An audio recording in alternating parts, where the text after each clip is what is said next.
ஆரம்பிப்போம். சரியா? மும்பையில் ஒரு பெரிய பணக்கார ஒருத்தர் இருந்தாராம். அவர் கோல்டு பிஸ்னஸ் வந்து பண்ண ஆள். கோல்டு பிஸ்னஸ்லாம் பண்ணி பெரிய உலகத்திலேயே பெரிய பணக்காரராக இருந்த ஒருவர். அவர்கிட்ட ரொம்ப சின்ன பிள்ளையிலேயே அவர்கிட்ட வந்து கேட்டாங்களாம். அவர் ரொம்ப கஷ்டம், குடும்பத்தில் பெரிய கஷ்டம், அனாதையாக இருந்த ஒருத்தர்கிட்ட சின்ன பிள்ளையிலேயே கேட்கும்போது, உனக்கு என்ன வேணும், உனக்கு என்ன தேவை, நீ என்ன ஆக விரும்புகிற, நம்மகிட்ட எல்லாத்தையும் நினச்சிக்கிறோம். நம்ம கேட்குறோம், படிக்கிற பிள்ளைங்கள்ட்ட கேட்குறோம், சின்ன பிள்ளைங்கள அதிகமாக கேட்போம். நம்ம என்ன சொல்லுவோம், என்ன ஆகணும் அப்படின்னு இருப்போம். இப்போ அபிநயாட்ட கேட்போமே, அபிநயா என்ன ஆகணும்னு நினைக்கிற, என்ன நினச்சிருக்கிற, ஏதாவது யோசிச்சிருக்கியா? சரி, மாரிச்செல்வத்தை கேட்போம். மாரிச்செல்வம் என்ன ஆகணும், நான் வந்து ஆண்டவர்கிட்ட ஒப்பு கொடுத்து நம்ம ஜெபம் பண்ணிட்டு இருக்கோம் ஒருத்தர்களுக்காக. நீ என்ன நினைச்சிருக்கிற? போலீஸ் ஆகணும். சரி, தம்பிக்காக எல்லாம் ஆண்டவரோட சோத்தரிச்சிடும். ஆண்டவரே வாய்க்க செய்யுங்க, எதிர்காலத்தை ஆசீர்வதிங்க. அங்க ஒரு தம்பி இருக்கார், ஆகாய் இருக்கார். ஆகாய் என்ன ஆகணும்னு நினைச்சிருக்கிறார்? கப்பல். ஏற்கனவே அவர் மரைன் இன்ஜினியரிங், அதாவது பாலிடெக்னிக் டிப்ளமோ படிச்சுட்டு இருக்கிறாரு. அடுத்து போகணும் அப்படின்னு நினைச்சிருக்காரு. அவரையும் ஆண்டவர் ஆசீர்வதிக்கணும். இப்படி ஒவ்வொருத்தங்களுக்கும் ஒவ்வொரு ஆசைகள் இருக்கும். சரியா? பாப்பாட்ட கேட்கலாம், இருந்தால் பாப்பா பயந்துருவாங்க ஜெனி நாட்டை. சரியா? கேட்கலாமா? நினைச்சிருக்கியா ஆசைப்படுறீங்க? ஸ்கூல்ல தான் இப்போ போன உடனே என்ன பண்ணிடுறாங்களே, நீ என்ன ஆகணும், என்னது உன்னுடைய ஆம்பிஷன் என்னன்னு சொல்லி புக்லையும் நோட்ல முதல்ல என்ன செய்ய சொல்றாங்க, எழுத சொல்றாங்க. அப்படி எதுவும் எழுதிருக்கியா? அது வரைக்கும் யோசிச்சிருக்கியா? சரி, யோசிக்கல. சரி, ஓகே. இப்படி சின்ன பிள்ளையிலேயே என்ன பண்றாங்க, அந்த பணக்காரர் ஆனவர்கிட்ட சின்ன பிள்ளையில கேட்கும் போது அவர் என்ன சொன்னாரா, நீ என்ன ஆகணும்பா அப்படின்னு கேட்கும்போது அவர் ஒரு வார்த்தை சொன்னார். உனக்கு என்ன வேணும் அப்படின்னு கேட்கும்போது அவர் சொன்ன வார்த்தை, இந்த உலகமே எனக்கு வேணும்னா. என்ன சொன்னாரா? எவ்வளவு பெரிய ஆள் பாத்தீங்களா? அவருடைய பதில் என்னவா இருந்திருக்கு? உனக்கு என்ன வேணும், நீ என்ன ஆக விரும்புற அப்படின்னு கேட்டா, உனக்கு என்ன வேணும்னு கேட்கும்போது எனக்கு இந்த உலகம் வேணும் அப்படின்னு கேட்டா, அவர் அதே போல அவர் என்ன செஞ்சாரா, பணங்கள் நிறைய சம்பாதிச்சு பெரிய ஒரு பணக்காரரா மாறினாராம். சரி, இப்ப இந்த கேள்வியை வந்து இப்போ உங்க பக்கம் உங்கள் பக்கம் திருப்போம். நமக்கு இந்த உலகம் வேணுமா? இப்படி கேட்கலாமா? நமக்கு உலகம் வேணுமா, பூமி வேணுமா? இப்படி கேட்பது வந்து நம்ம இதை சொல்லலாமா, எனக்கு பூமி வேணும் அப்படின்னு நம்ம சொல்லலாமா, சொல்லக்கூடாதா? பூமியில் உள்ள காரியங்கள் இல்ல, பூமியில் உள்ள உலகத்து காரியங்களை பேசுறேன். பூமி, இந்த உலகம் வேணுமா வேண்டாமா? ஆண்டவர் என்ன சொல்லியிருக்காரு? இந்த உலகம் எங்கும் போய் சுவிசேஷத்தை என்ன செய்ய சொல்லியிருக்காரு? சொல்ல சொல்லியிருக்காரு. அப்ப நம்ம சொல்லலாம் தைரியமா, இந்த உலகம் எனக்கு வேணும், இந்த பூமி வேணும். இப்போ அருப்புக்கோட்டை நமக்கு வேணும். நமக்கு வேணும்னா யாருக்கு வேணும்? ஆண்டவருக்கு வேணுமா வேண்டாமா? வேணும். இந்த ராமாபுரம் ஆண்டவருக்கு வேணுமா வேண்டாமா? வேணும். இந்த ராமாபுரத்தில் ஆண்டவருடைய ஆசீர்வாதம் வேணுமா வேண்டாமா? வேணும். நமக்கு தனிப்பட்ட முறையில் ஆண்டவருடைய ஆசீர்வாதம் வேணுமா வேண்டாமா? கண்டிப்பா வேணும். அதையால நம்ம என்ன செய்ய முடியும்? சொல்ல முடியும், எனக்கு இந்த உலகம் வேணும், எங்க பகுதி எனக்கு வேணும், அருப்புக்கோட்டை ஆண்டவருக்கு சொந்தமாகணும், இந்த பகுதியில் நிறைய பேர் ரட்சிக்கப்பட்டாங்க. ஒரு சிலராக ஆண்டவரை தொழுது கொண்டுட்டு இருக்கிறோம். அநேகர் இருக்கிறாங்க, அநேகர் விக்கிரகத்தின் பிடியில் என்ன செய்யறாங்க, இருக்கிறாங்க. அவங்க எல்லாம் ஆண்டவருக்கு பின்னாடி என்ன செய்யணும்? வரணும். அப்ப இந்த பூமி நமக்கு வேண்டும். அப்ப இந்த பூமி நமக்கு வேணும் அப்படின்னா நம்ம வேதத்துக்குள்ள போயிருவோம் விரைவா. பூமி நமக்கு வேணும்னா வேதம் என்ன சொல்கிறது அப்படின்னு நம்ம பார்க்க போறோம். ஆண்டவர் என்ன சொல்றார், இந்த பைபிள் நமக்கு என்ன கற்றுக் கொடுக்குன்னு பார்க்கிறோம். சங்கீதம் 37வது அதிகாரத்தை திருப்பிக் கொள்வோம். சங்கீதம் 37வது அதிகாரம். சரியா? 5 வசனங்கள் இப்ப நம்ம வாசிக்க போறோம். சங்கீதம் 37. ஒரு வசனம் வாசிச்சவங்க அடுத்த வசனத்தை வாசிக்காதீங்க, இன்னொருத்தங்களுக்கு வாய்ப்பு கொடுக்கும். சரியா? சங்கீதம் 37ல 9வது வசனத்தை ஒருவர் வாசிக்கலாம். பொல்லாதவர்கள் அறுப்புண்டு போவார்கள், கர்த்தருக்கு காத்திருக்கிறவர்களோ பூமியை சுதந்தரித்துக் கொள்வார்கள். போதும். பொல்லாதவர்கள் அறுப்புண்டு போவார்கள் இருக்கட்டும். கர்த்தருக்கு யாருக்கு இந்த பூமி கிடைக்குதா? பூமியை சுதந்தரிப்பவர்கள் யாரு? கர்த்தருக்கு காத்திருக்கிறவர்களுக்கு.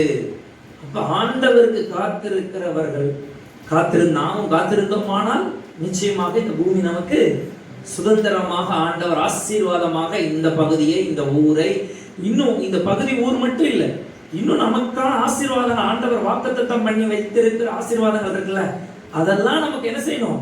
கிடைக்கணும்னா ஆண்டவருக்கு நாம் என்ன செய்யணும்? காத்திருக்க வேண்டும். 1வது வசனம் நம்ம வாசிச்சோம். 5 வசனங்கள் இதுல வாசிக்க போறோம். முதல் வசனம், யாருக்கு பூமி சுதந்திரமா கிடைக்க போகுது? கர்த்தருக்கு காத்திருக்கிறவர்களுக்கு. அடுத்த வசனம் 37:11 வாசிங்க. சாந்த குணம் உள்ளவர்கள் பூமியை சுதந்தரித்து மிகுந்த சாந்த குணத்தினால் மனமகிழ்ச்சியாய் இருப்பார்கள். சமாதானம். சரி, ஓகே. யாருக்கு? சாந்த குணமுள்ளவர்கள் பூமியை சுதந்தரித்துக் கொள்வார்கள். இப்ப சாந்த குணம் இருந்தா இந்த பூமியை நம்ம சுதந்தரிக்க முடியும். சாந்த குணம்னா என்ன? சாந்த குணம்னா என்ன? பொதுவாக நம்ம சாந்த குணம்னா என்ன சொல்லுவோம்? சும்மா லைட்டா நீங்க கொஞ்சம் பேசுங்க. சாந்த குணம்னா என்ன சொல்லுவோம்? அம்மா சொல்லுங்க. அமைதியா இருக்கிறது. சரியா? நம்மளை பத்தி யார் என்ன சொன்னாலும் அமைதியா இருக்கு. பட்டக்கு பட்டக்கு நினைச்சிடக்கூடாது, குறுக்கிட்டு வரக்கூடாது. இப்போ வந்து உலகத்துல வந்து வெளிய ஆட்கள் சொன்னாலும் அமைதியா வந்துருவோம். எங்கதான் சாந்த குணம் இருக்காது? வீட்டுலதான் இருக்காது. உலகத்துல எல்லாம் என்ன பேசினாலும் நம்ம வந்துருவோம். வண்டியில போறோம் வாரம், ஆண்கள்லாம் போறோம் வாரம், வண்டியில அவன் தப்பா வருவான், அவன் இடிச்சுக்குவான், இடிக்க வந்துருவான், கெட்ட வார்த்தையில கூட திட்டுறான். நம்ம அவனை எதிர்த்து எதுவும் சொல்ல முடியாது, இந்த உலகத்துல சொல்ல முடியாது. அப்ப நம்ம அமைதியா வந்துடும். சரி சாரி, அப்படி சாரி பிரதர் அப்படின்னு நம்ம வந்துடுறோம். ஆனா எங்க பண்ண முடியாது? எங்க இந்த சாந்த குணம் இருக்காது? வீட்டுல இருக்காது. லைட்டா நம்ம ஒரு ஆள் சொன்ன உடனே நம்ம என்ன ஆயிடுவோம்? பொங்கிடுவோம், கோவப்பட்டுருவோம். அப்ப ஆனா வேதம் சொல்கிறது இங்க யாருக்கு பூமி சுதந்திரமா கிடைக்குன்னா சாந்த குணமுள்ளவர்களுக்கு இந்த பூமி கிடைக்கும். சரி, அடுத்து 3வது வசனத்தை இன்னொரு ஆள் வாசிங்க. நம்ம அருப்புக்கோட்டையில இருந்து வாசிக்கலாம். கோயில்பீட்டுல இருந்து வாசிட்டீங்க. இனி 3 வசனமும் அருப்புக்கோட்டையில இருந்து வேதம் வாசிக்கப்படணும். அதே 37ல 22வது வசனத்தை வாசிங்க. அவரால், கர்த்தரால் ஆசீர்வதிக்கப்பட்டவர்கள் பூமியை சுதந்தரித்துக் கொள்வார்கள். இன்னும் பூமி நம்ம பார்த்தோம். பூமி வேணுமா நம்ம கேட்கணும்னா ஒரே அதிகாரத்துல 5 இடத்துல 5 வசனங்கள் நமக்கு பூமியை சுதந்தரித்து கொடுப்பதற்காக சொல்லப்பட்டிருக்கு. அப்ப யாருக்கு இப்போ கர்த்தரால் ஆசீர்வதிக்கப்பட்டவர்களுக்கு பூமி சுதந்திரமாக கிடைக்குது. அப்ப நம்ம கர்த்தரால ஆசீர்வதிக்கப்பட்டிருக்கோம். இன்னும் என்ன செய்யணும்? ஆசீர்வதிக்கப்படணும். இந்த பூமி நமக்கு சுதந்திரமா கிடைக்கும். இது 3வது காரியமா பார்க்கிறோம். 4வதாக அதே 37ல 29வது வசனம்.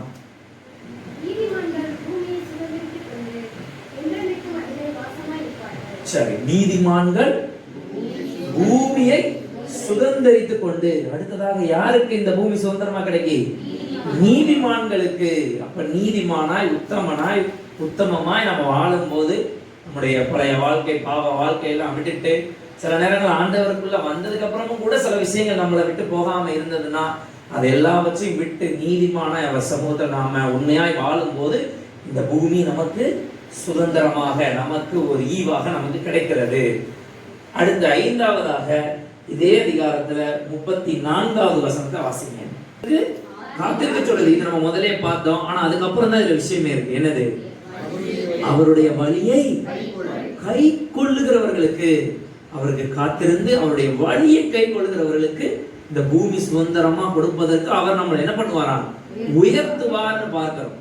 அப்ப 5 காரியங்கள், 5 பேருக்கு 5 நம்முடைய வாழ்க்கையில ஒரு 5 விஷயங்கள் இருக்கும்போது நம்ம என்ன பண்ண முடியுது? பூமியை சுதந்தரிக்க முடியுது. முதலாவது இந்த அதிகாரத்தை ஞாபகம் வச்சுக்கோங்க, மைண்ட்ல வச்சுக்கோங்க. சங்கீதம் 37ல 5 முறை பூமியை சுதந்தரிக்க நமக்கு கற்றுக் கொடுக்குது. அப்ப முதலாவது என்ன? 37:9 கர்த்தருக்கு காத்திருந்தா ஆசீர்வாதம் உண்டு. 2 11வது வசனம், சாந்த குணமுள்ளவர்களா இருந்தா கர்த்தர் பூமியை சுதந்தரிக்க முடியும்.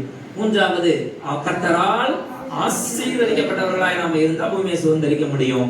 அடுத்ததாக நீதிமான்கள் பூமியை சுதந்தரிப்பார்கள். கடைசியாக அவருடைய வழியை கை கொள்கிறவர்கள் பூமியை சுதந்தரிப்பாங்க. அப்ப இப்படியாக இந்த பூமியை சுதந்தரிப்பதற்கு வேதம் நமக்கு கற்றுக் கொடுக்கிறது. ஆசீர்வாதம், ஆண்டவருடைய ஆசீர்வாதங்களை பெற்றுக் கொள்வதற்கு ஒருவேளை இழந்து போனவைகளை நாம திருப்ப பெற்றுக்கொள்வதற்கு இந்த காரியங்கள்லாம், இந்த பூமியை சுதந்திரிக்க இந்த காரியங்கள்லாம் நமக்கு தேவைப்படுகிறது. இப்போ ஒரு சின்ன சிந்தனை, வேதத்துல இந்த 5 காரியங்களும் கொண்ட ஒருவர் இருக்கிறாரா?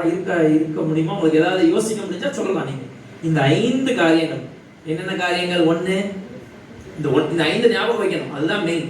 ஃபர்ஸ்ட் என்ன? காத்திருந்தவர்கள், சாந்த குணம் உள்ளவர்கள், ஆசீர்வதிக்கப்பட்டவர்கள், நீதிமானா இருந்தவர்கள், வழியை கைக்கொள்கிறவர்கள். இந்த 5ம் ஒரு சேர ஒருவர் இருந்தார். அதான் அவரை பத்தி தான் நம்ம சிந்தித்து நாம முடிக்க போகிறோம்.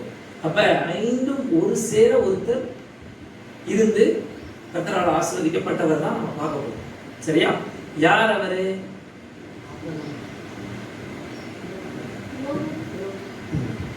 அநேகர் இதுல நம்ம சொன்னா நம்ம அநேகர் சொல்லலாம். இந்த 5க்கும் ஒரு கொஞ்சம் அதிகபட்ச பொருத்தமான விஷயங்களை நம்ம பார்க்க போறோம். ரைட்டா? அப்ப யாரு அவரு அப்படின்னா அதை நம்ம என்ன பண்ணிடுவோம், வேதத்தை எடுத்து வாசிச்சே தெரிஞ்சுக்கிறோம். அப்போஸ்தலர்ல 7வது அதிகாரம் 25வது வசனத்தை வாசிங்க. அப்போஸ்தலர் 7வது அதிகாரம் 25. இனி அந்த ஒருவரை சுற்றி நாம் பார்க்க போகிற இந்த 5 காரியங்களும் கொண்ட ஒருவர். அப்போஸ்தலர் 7வது அதிகாரம் 25வது வசனத்தை வாசிங்க. தன்னுடைய கையினாலே தேவன் தங்களுக்கு ரட்சிப்பை தருவார் என்பதை தன்னுடைய சகோதரர் அறிந்து கொள்வார்கள் என்று அவன் நினைத்தான். அவர்களோ அதை அறியவில்லை. சரி, ஒரு நிமிஷம் கவனிங்க. இதுல யார பத்தி சொல்லியிருக்குன்னா, முதல் விஷயத்தை நம்ம பார்க்க போறோம். கர்த்தருக்கு காத்திருக்கிறவர்கள் பூமியை சுதந்தரித்துக் கொள்வார்கள். முதலாவது இந்த இடத்துல யாரை பற்றி சொல்லப்பட்டிருக்குன்னா, மோசேவை பற்றி சொல்லப்பட்டிருக்கு.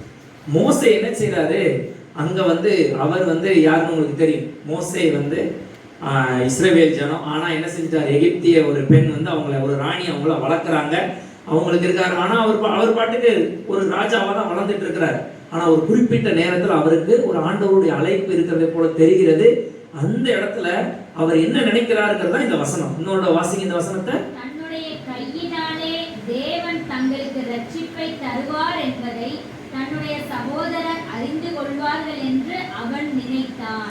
அவர் என்ன நினைச்சிருக்காரு, தன் கையினால எங்க எகிப்துல அடிமைகளா இருக்கிற மக்களை நான் என்ன பண்ணுவேன், மீட்டுக் கொள்ளுவேன்னு மக்கள் புரிஞ்சுக்கிடுவாங்கன்னு அவர் என்ன செய்தாராம், மோசே நினைத்தார். மக்கள் புரிந்து கொள்வார்கள், என்ன ஆண்டவர் அழைச்சிருக்கிறார், ஏன் மூலமா இந்த எகிப்துல இருக்கிற மக்கள், அடிமையா இருக்கிற மக்களை மீட்டு ஆண்டவர் கானான் தேசத்துக்கு கொண்டு போவார்னு அவர் தன்னை நினைச்சிருக்கிறார். ஆனா அந்த வசனத்தின் தொடர்ச்சி என்ன இருக்கு பாருங்க. அவர்களோ அதை அறியவில்லை. அவங்களாம் அவரை எதிர்க்க ஆரம்பிச்சிட்டாங்க. இவர் என்ன ஆண்டவர் அழைச்சிருக்காரு, என்ன மக்கள் புரிஞ்சுக்கிறாங்க நினைச்சாரு. ஆனா மக்களும் என்ன பண்ணாங்க, அவரை எதிர்த்து, நீ எங்களையும் கொல்ல போறியா, இவர் நல்லதுதான் செய்ய போனார். மோசே நல்லதுதான் செஞ்சார். ஒரு எகிப்திய அதிகாரி இஸ்ரவேல் ஜனங்களை என்ன செஞ்சுட்டு இருந்தாங்க, அவர் அடிச்சுக்கிட்டு இருக்கும் போது இவர் போய் அந்த எகிப்திய அதிகாரியை கொண்டுட்டாரு. ஆனா அந்த மக்கள் என்ன செய்யவில்லை, அறிந்து கொள்ளவில்லை. இவர் தான் நம்மளை மீட்க வர்றாரு, மக்கள் அறிந்து கொள்ளவில்லை. அப்ப 30வது வசனத்தை வாசிங்க. இருக்கும் 40 வருஷம் சென்ற பின்பு, எத்தனை வருஷம் இந்த சம்பவம் நடந்து அவர் மக்கள் புரிஞ்சுக்கிறாங்க நினைச்சதுக்கு அப்புறம் எத்தனை வருஷம் கழிச்சு அவர் எகிப்தை விட்டு என்ன செஞ்சிட்டாரு, ஓடி வனாந்திரத்துல போய் வாழ்கிறார். வனாந்திரத்துல வாழ்ற வாழ்க்கை எத்தனை வருடமா, 40 வருடம் கர்த்தருக்கு காத்திருக்கிறவர்கள். வாசிங்க. 40 வருஷம் சென்ற பின்பு சீனாய் மலையின் வனாந்திரத்திலே கர்த்தருடைய தூதரானவர் முட்செடி எரிகிற அக்கினி ஜுவாலையிலே அவனுக்கு தரிசனமானார். போதும், இதை நம்ம ஃபுல்லா சொல்ல முடியாது. உங்களுக்கு பைபிள் வேதம் வாசிச்சவங்களுக்கு தெரியும். இந்த இடத்துல ஆண்டவர் அவர் என்ன செய்கிறார், தெரிந்து கொள்கிறார். எத்தனை வருடங்களுக்கு பிறகு, 40 இயர்ஸ், 40 வருஷம். இதுல இவற்றை நம்ம நான் சொன்னேன், இந்த 5ம் அதிகமா பொறுத்துற ஒருவர் தான் நம்ம பார்க்கிறோம்னு சொன்னேன். 40 வருடங்கள் என்ன பண்ணாரு, ஆண்டவருடைய காரியம் தான். ஆண்டவர் தன் ஜனங்களை மீட்கிற காரியம் தான் இவருக்கு உணர்த்தப்பட்டுருச்சு. என்ன ஆண்டவர் தெரிஞ்செடுத்திருக்காருன்னு தெரியுது. ஆனா எத்தனை வருஷம் காத்திருக்க வேண்டிய நிலைமை, 40 இயர்ஸ் வனாந்திரத்துல கஷ்டமான வாழ்க்கைகளை வாழ்ந்து 40 வருஷம் கழிச்சுதான் ஆண்டவர் அவரை திரும்ப ஊழியத்துக்கு தன்னுடைய பணிக்கு என்ன செய்தார், அழைத்தார். அப்ப முதலாவது மோசே என்ன செய்யற நம்ம பார்த்தோம், கர்த்தருக்கு காத்திருக்கிறவர்கள் பூமியை சுதந்திரித்துக் கொள்வார்கள் பார்த்தோம். இந்த இடத்துல அவர் காத்திருந்தாருன்னு நம்ம பார்க்கிறோம். இரண்டாவது காரியம் என்னது, நம்மளுடைய சார்ந்த குணம் உள்ளவர்கள் பூமியை சுதந்திரித்துக் கொள்வார்கள் பார்த்தோம். என்னாகமம் புஸ்தகத்துல என்னாகமம் பழைய ஏற்பாடுக்கு வந்திருக்க 12வது அதிகாரம் 3வது வசனத்தை வாசி. 12வது அதிகாரம் 3வது வசனம். மோசேயானவன் பூமியில் உள்ள சகல மனிதரிலும் மிகுந்த சாந்த குணமுள்ளவனாய் இருந்தான். மோசே எப்படி இருந்தாரு?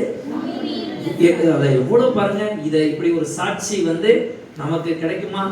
எப்படி சொல்றாரு? ஆண்டவரே சொல்கிறார், பூமியில் உள்ள சகல ஜனங்களிலும் எப்படிப்பட்ட ஆளு? மிகுந்த சாந்தம் உள்ளவர். யாருன்னா? மோசே தான்.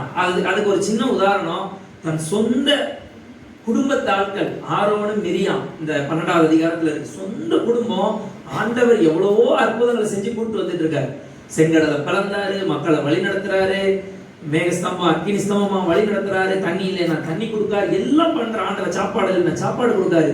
எல்லாம் கொடுத்தாலும் மக்கள் அவரை வந்து ஏதாவது திட்டிக்கிட்டு அவரை வந்து முறுமுறுத்துக்கிட்டே இருக்கிறாங்க. சரி, மக்கள் தான் முறுமுறுத்தாங்கன்னா பரவாயில்ல, யாரு? அவருடைய சகோதர சகோதரியா இருக்கிற ஆரோனும் மிரியாமும் என்ன பண்றாங்க? அவங்க முறுமுறுக்காங்க. அது என்னதுமா கேட்டாங்க? 2வது வசனத்தை வாசிங்க. கர்த்தர் மோசேயை கொண்டு மாத்திரம் பேசினாரோ, என்னாகமம் 12:2 வாசிக்கப்படுகிறது. எங்களை கொண்டும் அவர் பேசினது இல்லையோ என்றார்கள். கர்த்தர் அதை கேட்டார். என்ன சொல்றாங்க தெரியுமா? ஏன் நீ மட்டும்தான் ஊழியக்காரனா? உன்னை வச்சு மட்டும்தான் எல்லாம் நடக்குமா? நாங்கெல்லாம் சும்மாவா? எங்களை கொண்டு நடக்காதான்னு ரொம்ப ஏளனமா அவரை ரொம்ப ஒரு குறைத்து ரொம்ப பேசுறாங்க. இந்த இடத்துலதான் ஆண்டவர் யாரை பத்தி சாட்சி கொடுக்கிறார்? மோசேயை பத்தி. மோசே பூமியில் உள்ள சகல ஜனங்களில் எப்படி உள்ளவரு? மிகுந்த சாந்த குணம் உள்ளவராய் இருந்தார் மோசே.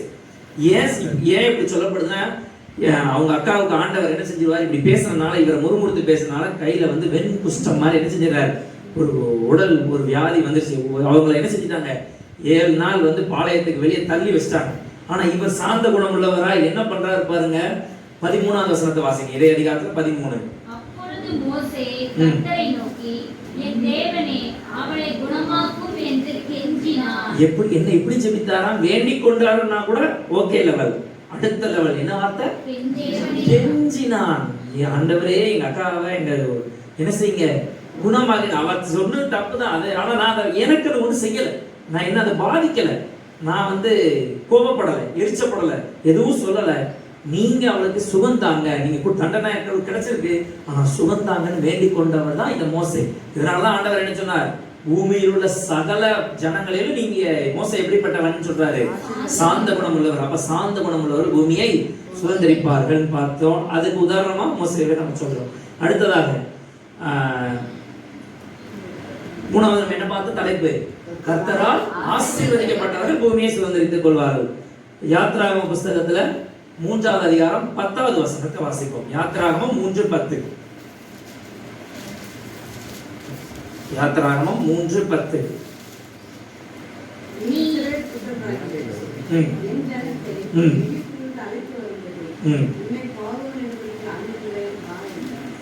ஆண்டவர் ஆசீர்வதிக்கிறார் என்றால் என்ன அர்த்தம் அப்படின்னா, ஆண்டவர் நம்மளை நம்புறதுதான் என்னது? முதல் ஆசீர்வாதம். நம்ம நார்மலா நம்ம ஆசீர்வாதம் போது நம்ம எல்லாத்தையும் மற்ற விஷயங்கள்லாம் நம்ம நினைப்போம். ஆனா ஒருத்தரை வந்து ஆண்டவர் நம்பணும் அப்படின்னா அது அவ்வளவு சுலபமான காரியம் கிடையாது. எல்லாரையும் அவர் நம்பிடுவாரா? எல்லாரும் அதுக்கு பாத்திரமா நம்ம இருந்துருவோம். இப்ப நம்மள ஆண்டவர் நம்ப முடியுமா? என் பிள்ளை எல்லா நேரமும் என்னை கரெக்டா இது பண்ணுவா, என்னையே நேசிப்பா, என்னை விட்டு கொடுக்க மாட்டா நம்ம சொல்லுவோம். ஆனா அவருக்கு தெரியும் யாரை வந்து நம்புறாரு, நம்பலாம். அவர் தான், அவர் மேல நம்ம நம்பிக்கை வைக்கிறோம். ஆனா அவருக்கு நம்ம மேல என்ன வேணும்? கொஞ்சம் நம்பிக்கை இருக்கணும். அப்படி மோசேவை ஆசீர்வதித்த ஒரு தரம் தான் இது. அவருக்கு வந்து வேலையா தெரிஞ்சது. அவர் இவரை கஷ்டப்பட்டார். என்ன செஞ்சாரு? திரும்ப வாசிங்க. என் ஜனத்தை எகிப்திலிருந்து அழைத்து வரும்படி உன்னை ஆண்டவர் ஒரு பெரிய பொறுப்பை, ஒரு பெரிய ஆசீர்வாதத்தை அவர் கட்டளையிட்டார். மோசேவுக்கு ஆண்டவர் கொடுத்தது நம்பிக்கை. இன்னும் நிறைய ஆசீர்வாதம், இன்னும் நிறைய விஷயங்களை சொல்லலாம். நான் உங்களுக்கு கோடிட்டு காட்ட வேண்டியது, மோசே ஆண்டவர் என்ன செய்தார்? நம்பினார். எவ்வளவோ ஜனங்கள் இருந்திருக்கலாம். 40 வருஷம் இவர் காத்து கிடந்தாரா? சாந்த குணமுள்ளவரா இருக்கிறாரா? அப்ப ஆண்டவர் இவரை இன்னும் பார்த்து என்ன செய்கிறார்? நம்பி இவரை ஆசீர்வதித்து, இல்லைன்னா இவரை மாதிரி போய் ஏதாவது அற்புதங்கள் செய்ய முடியுமா? அதாவது ஆண்டவர் செய்தாலும் ஒருத்தரை நம்பி பொறுப்பை கொடுத்து ஒரு கோலை கொடுத்து, நீ அந்த கோலை அப்படி நீட்டினா என்ன பிளக்கும்? செங்கடல் இரண்டா பிளக்கும். நீ சொன்னா ஆண்டவர் மட்டும் தான் செய்ய முடியும். சொன்னாகும் அவர் கட்டளையிட நிற்கும். ஆனா இவருக்கும் அதுல என்ன செய்தார்? பங்கை கொடுத்து அப்படி ஆசீர்வதித்த ஆண்டவர் என்ன செய்கிறார்? மோசேவை ஆசீர்வதித்ததால அவர் என்ன செய்கிறார்? இந்த வசனத்துக்கு அவர் பொருத்தமாகிறார். கர்த்தரால் ஆசீர்வதிக்கப்பட்டவர் மோசே. அடுத்ததாக 4வது நம்ம பார்த்தது என்ன பார்த்தோம்னா, நீதிமான்கள் பூமியை சுதந்தரித்துக் கொள்வார்கள். அப்ப நீதிமான் என்னாகமம் 12:7 நம்ம ஏற்கனவே பார்த்தது. என்னாகமம் 12:7 ஏற்கனவே ஆண்டவர் பூமியில் உள்ள சகல ஜனங்களையும் இவர் தான் எப்படிப்பட்டவர்? சாந்த குணமுள்ளவர் சொல்லிட்டாரு. அடுத்து பாருங்க எவ்வளவு கிரெடிட் வாங்குறாரு பாருங்க. 7 என் தாசனாகிய மோசே என் வீட்டில் எங்கும் உண்மை உள்ளவன். ஆமென். மோசேவை குறித்து ஆண்டவர் என்ன சொல்றாரு? இவன் நீதிமான், உண்மை உள்ளவன், இன்னொரு பரிசுத்தவான். இன்னைக்கு என்ன சொல்ல, இப்ப நான் ஒரு பரிசுத்தவான் அப்படின்னு நம்ம சொல்லிக்க முடியும்னா நம்ம கொஞ்சம் நம்மளே என்ன செய்யணும்? சும்மா சிலர் யோசிக்காம வாய வச்சு என்ன செஞ்சிடறாங்க? சொல்லிடுவாங்க. ஆனா சொல்ல முடியுமா? நான் நீதிமான்பா, தைரியமா என்னால உரைக்க முடியுமா? நம்ம சொல்ல முடியுமா? நான் நீதிமான் அப்படின்னு நம்ம சொல்ல முடியுமா? நான் உத்தமன் சொல்ல முடியுமா? கொஞ்சம் கஷ்டம். எவ்வளவு இருந்தாலும் நம்ம மனுஷீகத்துல நமக்குள்ள ஏதாவது ஒரு குறைபாடுகள் இருக்கும். ஆனா ஆண்டவரே மோசேவை பார்த்து என்ன சொல்றாரு? என் வீட்டில் எங்கும் உண்மையுள்ளவன். எல்லா விஷயத்திலையும் சின்ன காரியங்களை கூட அவன் உத்தமமா நடக்கிறவன், அவன் ஒரு நீதிமான் என்று மோசேவை ஆண்டவர் என்ன செய்றார்? அவர் ஒரு ஆசீர்வதித்து ஆண்டவர் பேசுகிறார். அப்ப நீதிமான்கள் பூமியை சுதந்திரித்துக் கொள்ள முடியுங்கிறதுக்கு மோசே உத்தமனா இருக்கிறார் என்பதை பார்க்கிறோம். அடுத்து 5வதாக நம்ம பார்த்தது கர்த்தருக்கு காத்திருந்து அவர் வழியை கை கொள்ளுகிறவர்கள் அப்படின்னு சொல்லி பார்த்தோம். யாத்ராகமம் 33:13 வசனத்தை வாசிப்போம்.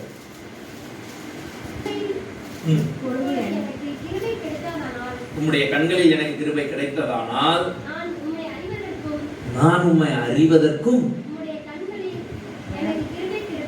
உம்முடைய கண்களில் கிருபை கிடைப்பதற்கும் உமது வழியை எனக்கு அறிவியும்னு ஜெபித்த ஒருவர் தான் மோசே. நம்ம பார்க்கிறோம். உங்க கண்ணில கிருபை கிடைக்கணும். உங்க கண்ணில் கிருபை கிடைக்கிறதுக்கு நீங்க சொல்றதை நான் செய்வதற்கு உங்களுடைய வழியை எங்களுக்கு அறிவியும். அப்ப கர்த்தருக்கு காத்திருந்து அவருடைய வழியை என்ன செய்யணுமா? கை கொள்ளணும். மோசேக்கு வழி தெரியாததா? ஆண்டவர் அவரை வைத்து எவ்வளவோ காரியங்கள் பண்ணியிருக்கிறார். ஆனா அவருடைய ஜெபம் எப்படி இருந்தது? உங்களுடைய வழியை எங்களுக்கு அறிவிங்கப்பா அப்படின்னு சொல்லி அவர் ஜெபித்தார். அப்ப இப்படியாக நம்ம சொன்ன யாரெல்லாம் பூமியை சுதந்திரித்துக் கொள்வார்கள் அப்படின்னு சங்கீதத்துல பார்த்த அந்த 5 விஷயம், 37வது அதிகாரத்துல பார்த்த 5 விஷயங்களும் இந்த மோசேக்குள்ள பொருந்தி வருகிறது. சரி, இப்ப 5 விஷயங்களும் பொருந்தியாச்சு. இப்ப ஒரு கேள்வி, பூமியை மோசே சுதந்திரித்துக் கொண்டாரா இல்லையா? இந்த 5 விஷயங்களும் பொருந்திச்சு. ஆனா மோசே பூமியை சுதந்திரித்துக் கொண்டாரா? என்ன பூமி சுதந்திரிக்கனா என்னன்னு உங்களுக்கு சொல்லிடுறேன். ஆண்டவர் அந்த எகிப்து அடிமைத்தனத்திலிருந்து மீட்டு நடத்தி கொண்டு வந்து கானான் தேசத்தை, பாலும் தேனும் ஓடுகிற கானான் தேசத்தை தருவேன்னு வாக்குத்தத்தம் பண்ணார். மோசே ஒன்ன கொண்டுதான் அதை பண்ண போறேன்னு ஆண்டவர் சொன்னாரு. மோசே அந்த பயணத்துல தான் இருக்கிறாரு. அவரை பத்தி தான் 5 விஷயங்கள் பார்த்திருக்கிறோம். ஆனா இந்த மோசேக்கு அந்த கானானுக்குள்ள போக ஆண்டவர் அனுமதி தரல. ஸ்டாப், நீ போக மாட்டேன்ட்ட. நம்ம இப்பதான் பார்த்தோம். என்ன நல்ல விஷயமா சொல்லிக்கிட்டு இருந்தீங்க, டக்குன்னு மாத்திட்டீங்க. நல்ல விஷயமா தானே சொல்லிக்கிட்டு இருந்தீங்க. 5 காரியங்களும் பொருந்திய மனிதன் மோசே. ஆனா மோசே கிடைச்சல. அந்த பூமியை சுதந்திரித்துக் கொள்வது ஆண்டவருடைய பெரிய திட்டமே. இந்த கானான் தேசத்தை இஸ்ரவேல் மக்கள் என்ன செய்யணும்? சுதந்திரித்துக் கொள்வதுதான். பூமியை சுதந்திரித்துக் கொள்வதுதான் அந்த திட்டம். ஆனா மோசேக்கு வாய்ப்பு கிடைக்கல. என்ன பிரச்சனை அப்படின்னா, இந்த 5 விஷயங்கள்ல எல்லா விஷயங்களும் முக்கியம்தான். கவனிங்க, இந்த 5 விஷயங்கள் மத்தவங்க கவனிங்க. 5 விஷயத்துல எல்லா விஷயமும் முக்கியம்தான். ஆனா அதுல ரொம்ப ரொம்ப ரொம்ப முக்கியமான ஒரு விஷயத்த மோசே மிஸ் பண்ணிட்டாரு. 5 விஷயங்கள் இருக்கு. ஆனா மோசே வந்து ஒரு நொடி பொழுதுல மோசே என்ன பண்ணிட்டாரு? மிஸ் பண்ணிட்டாரு. இன்றைய பிரசங்கம் அந்த 5 விஷயங்கள் இருந்தாலும் இந்த ஒரு விஷயத்தை நம்ம என்ன பண்ணிடக்கூடாது? மிஸ் பண்ண கூடாது. பூமியை சுதந்திரிக்க எல்லாம் இருந்தாலும் இந்த ஒரு விஷயத்தை எக்காரணத்தை கொண்டு என்ன பண்ணிடக்கூடாது? மிஸ் பண்ண கூடாது. என்ன விஷயம் தெரியுமா? இந்த 5 விஷயத்துல இருந்து சங்கீதம் 37ல சொல்லப்பட்ட 5 விஷயத்துல இருந்து நம்ம ஏசப்பா 5ல வந்து ஒரே ஒரு விஷயத்தை தான் அவர் சொல்லிட்டு போயிட்டார். அது என்ன?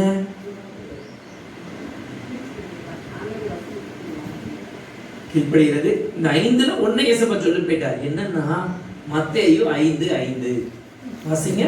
மத்தேயு 5:5 வாசிங்க. மத்தேயு 5:5 வாசிங்க. சாந்த குணமுள்ளவர்கள் பாக்கியவான்கள், அவர்கள் 5 விஷயம் அங்க சொல்லப்பட்டுச்சு சங்கீதத்துல. ஆனா முழு புதிய பாட்டை நீங்க எப்படி திருப்பி படிச்சாலும் சரி, பூமியை சுதந்திரிக்க ஆண்டவர் கற்றுக் கொடுத்த தன் வாயை திறந்து பிரசங்கித்த ஒரே விஷயம் இதுதான். எந்த விஷயம்? சாந்த குணம். இந்த சாந்த குணம் இருந்தா தான் பூமியை என்ன பண்ண முடியும்? சுதந்திரிக்க முடியும். அப்ப மோசேவை வந்து ஆண்டவர் என்ன சொன்னாரு? உலகத்தில் உள்ள அனைத்து மக்களிலேயும் மனிதர்களையும் மிகுந்த சாந்த குணம் உள்ளவரே யார்தான்? மோசே தான் சொன்னாரு. நல்லா தான் இருந்தாரு மோசே, நல்லா தான் போய்கிட்டு இருந்தது எல்லாம். ஆனா இந்த ஒரு விஷயத்துல 5ல 1 போனாலும் அவுட்டு தான். அந்த 1 இந்த ஒண்ணு என்னாகமம் புஸ்தகத்துல 20வது அதிகாரத்துல ஒரு சின்ன அவ்வளவுதான், இன்னொரு 5 நிமிடத்துல நம்ம நிறைவு செய்வோம். என்னாகமம் புஸ்தகம் 20:8 ஆண்டவர் ஒரு விஷயத்தை சொல்ற. அந்த ஒரு வசனத்தை வாசிப்போம், அப்புறம் நான் சொல்றேன். சொல்லுங்க, வாசிங்க. எடுத்துட்டீங்களா? பக்க நம்பர் சொல்லுங்க. 197 எல்லாம் பாருங்க. என்னாகமம் 20:8. கோலை எடுத்துக்கோப்பா. நீயும் சகோதரன் ஆரோனும் போங்க. எல்லாரையும் கூடி வர செய்து அவர்கள் கண்களுக்கு முன்னே கண்மலையை பார்த்து பேசு அப்படின்னு சொன்னார். என்ன சொன்னாரு? கண்மலையை பார்த்து பேச சொன்னார். ஆண்டவர் கண்மலையை பார்த்து பேச சொன்னார். இங்க என்ன பிரச்சனை? அங்க தண்ணி இல்ல. இவங்க இருந்த வனாந்தரத்துல என்ன இல்ல? தண்ணி இல்ல. அப்ப கண்மலையை பார்த்து ஆண்டவர் நீயும் யாரும் போங்க, உன் சகோதரனாகிய ஆரோனும் போங்க அப்படின்னு சொல்லி போய் கண்மலையை பார்த்து பேச சொல்கிறார். சரி, இவங்க போனாங்களா? போனாங்க. என்ன பண்ணாரு மோசே பாருங்க, ஒரு நிமிடத்துல நம்ம வாழ்க்கை தலைகீழாக மாறும் ஒரு குணம் நம்மள்ட்ட இல்லைன்னா அந்த குணம் தான் நம்ம பார்க்கிறோம். பாருங்க 10வது வசனத்தை வாசிங்க. 10வது வசனம் வாசிங்க. இவங்க மோசேயும் ஆரோனும் சபையாரை கண்மலைக்கு முன்பாக எல்லா மக்களையும் கூடி வர செஞ்சுட்டாங்க. எல்லாரும் முன்னாடி கூடி வர செஞ்சுட்டு என்ன சொல்றாங்க? அப்பொழுது மோசே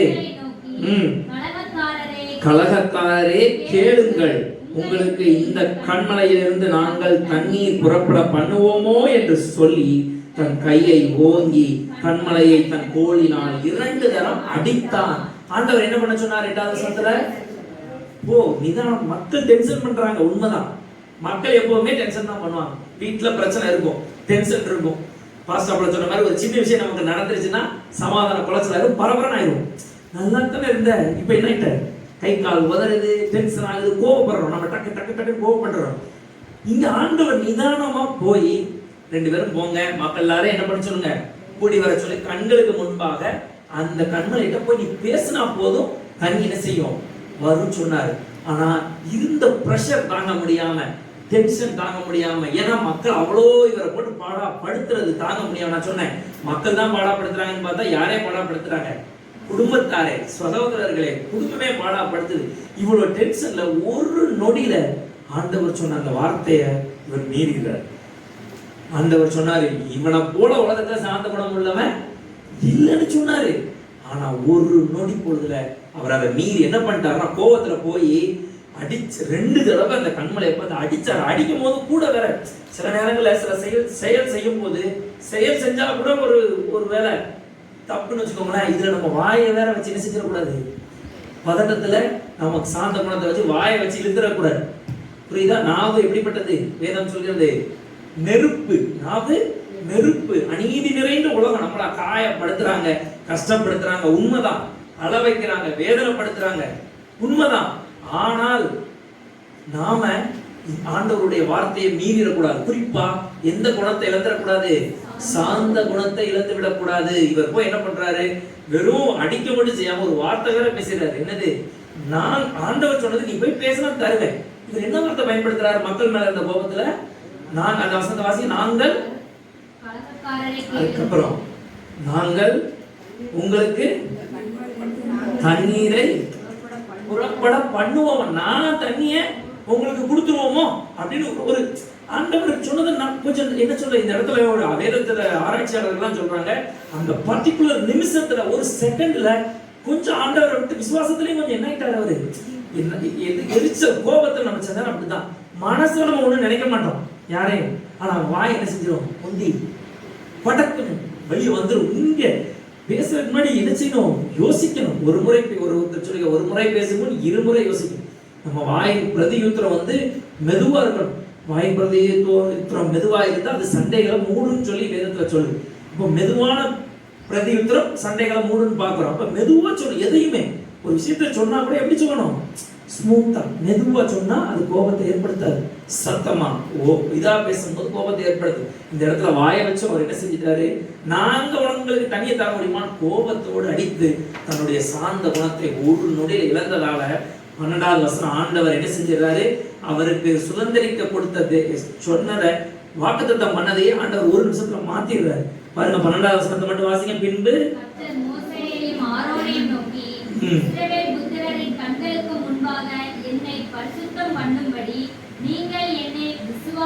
ஆண்டவரே சொல்றாரு. இது வந்து வல்லுநர்கள் சொன்னாருன்னு நான் சொன்னேன். விசுவாசிக்கலன்னு யார் சொல்றா? இங்க நம்ம என்னது ஏதோ நம்ம இன்னும் மோசையை விட்டு கொடுக்கல, நானே விட்டு கொடுக்கல. மோசை எப்படி விசுவாசத்துல விலை இருப்பான்னு பார்த்தாங்க. ஆண்டவரே சொல்லிட்டாரு, நீங்க என்ன செய்யல? விசுவாசிக்காம போல. அதனால இந்த சபையாருக்கு நான் கொடுத்த தேசத்துக்குள்ள நீங்க அவர்களை என்ன பண்ண மாட்டீங்களா? எழுதி போச்சு. நான் சொன்னேன் நம்ம எல்லாரும் கேட்கணும், பூமி நமக்கு சுதந்திரமா வேணும்னு நம்ம எல்லாரும் கேட்கணும். 5 காரியங்களையும் பார்த்தோம். ஆனா 5 காரியத்துல புதிய பாடல ஆண்டவர் பூமியை சுதந்திரிக்க மற்ற காரியங்கள்லாம் எல்லாரும் வாங்கிடுவாங்க போல. எந்த காரியங்கள்லாம்? முதல்ல என்னது? எதெல்லாம்? ஃபர்ஸ்ட் இந்த கத்தருக்கு காத்திருவாங்க போல தெரியுது. அடுத்து சாந்த குணம், இதுதான் கஷ்டம். 3வது ஆசீர்வதிக்கப்பட்டுருவாங்க. 4 நீதிமானா கூட இருந்துருவாங்க போல. 5 வழியை கூட கைப்பற்றிடுவாங்க போல. ஆனா 1 ரொம்ப கடினம் போல தெரியுது. இதுதான் நம்ம புரிஞ்சுக்கணும். இந்த ஒரு கஷ்டம் இது நம்ம ரொம்ப ஈஸியா கடந்து போயிடக்கூடாது. அப்படியா? நான் சண்டை குணமா தான் இருக்கேன். நம்மளை பொறுத்தவரைக்கும் நம்ம எப்படிப்பட்ட ஆள் தான்? ரொம்ப அமைதியான ஆள் தான், ரொம்ப சாஃப்டான ஆள். நான் கோபப்பட மாட்டேன், உண்மைதான். ஆனா ஆண்டவர் அதை திருப்பி கோடிட்டு காட்டினார். மத்தேயு 5:5 என்ன சொன்னாரு? சாந்த குணம் உள்ளவர்கள் பூமியை சுதந்திரித்துக் கொள்வார்கள். பிலிப்பியர் 4:5 வாசித்து நிறைவு செய்வோம். பிலிப்பியர் 4:5 பிலிப்பியர் 4:5 சாந்த குணத்தை பத்தி ஆண்டவர் கூடுதலா நம்ம வேதத்துல ஒண்ணு பாக்குறோம். எழுதுறீங்களா? பக்க நம்பர் 273. உங்கள் சாந்த குணம் எல்லா மனுஷருக்கும் தெரிந்திருப்பதாக. பாருங்க, இதுல கூடுதல் வேற. என்னது? உங்க சாந்த குணம் எல்லா மனுஷருக்கும் தெரிந்திருப்பதாக. எல்லா மனுஷருக்கும் சாந்த குணம் என்ன செய்யணும்? தெரிஞ்சிருக்கணும். சாந்த குணம் வெளியே வேற தெரியணும். நான் சொன்னல, நமக்கு தெரியும் நான் சாந்த குணம் அமைதியான ஆளு, கோவப்பட மாட்டேன். ஆனா அது யாருக்கு தெரியணும்? இவங்களாப்பா, இந்த பிள்ளைகள், இந்த ராதாபுரத்துல இருந்து வர்ற இந்த பிள்ளைகள் சாந்த குணம் உள்ளவர்கள். நீங்க சாந்த குணம் உள்ளவர்கள் தான், நிச்சயமா நாங்க விசுவாசிக்கிறோம், நாங்க நம்புறோம். அதே ஆண்டவருடைய பார்வையில் நம்ம சாந்த குணம் உள்ளவர்களாய் நம்ம முழுமையாய் நம்ம இருக்கும் போது மற்ற விஷயங்கள் எல்லாம் ஆண்டவர் தருவாரு. இன்னும் இந்த 37:11 மட்டும் நீங்க ஏற்கனவே வாசிச்ச 37:11 வாசிச்சுட்டு முடிச்சிடும். 37:11 சங்கீதம் 37:11 முதல்ல வாசிச்ச அதை திரும்ப வாசிங்க. சாந்த குணம் உள்ளவர்கள் பூமியை சுதந்திரிக்கிறது மட்டும் இல்லாம மத்தவங்க பூமியை சுதந்திரிப்பாங்க. ஆனா இவங்களுக்கு கூடுதலா பாஸ்டர் பலவன்னு சொன்ன ஒண்ணு நமக்கு கிடைக்குது பாருங்க. போனஸ் என்ன கிடைக்கும்? மிகுந்த சமாதானத்தால் 2 போனஸ், 2 லட்டு, 3 லட்டு. என்னது? சாந்த குணமா இருக்கிறவங்களுக்கு பூமியை சுதந்திரிச்சுட்டு என்ன வேற கிடைக்கும்?